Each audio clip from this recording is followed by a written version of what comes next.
Derating considerations for 535MCM Loco cable include the 80% derating for more than 3 current carrying conductors in a conduit, but there might be additional factors to consider.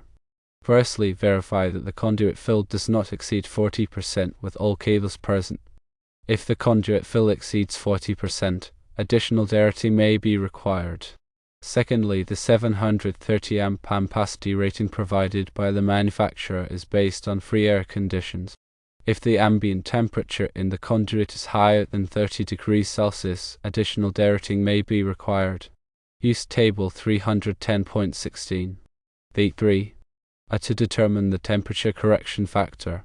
Thirdly, ensure that the Loco cable is rated for the maximum temperature that it will be exposed to during operation.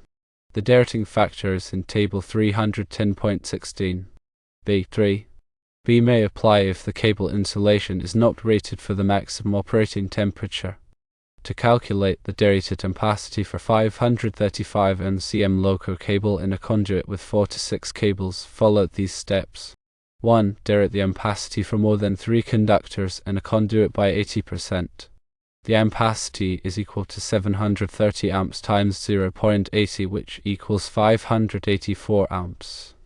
2. Check the conduit fill to verify that it does not exceed 40%. 3. Apply any additional derating factors for ambient temperature or conductor insulation if necessary. For example, assuming an ambient temperature of 40 degrees Celsius and a conduit fill of 30%, the derated ampacity for 535MCM Loco cable in a conduit with 4 to 6 cables would be calculated as follows.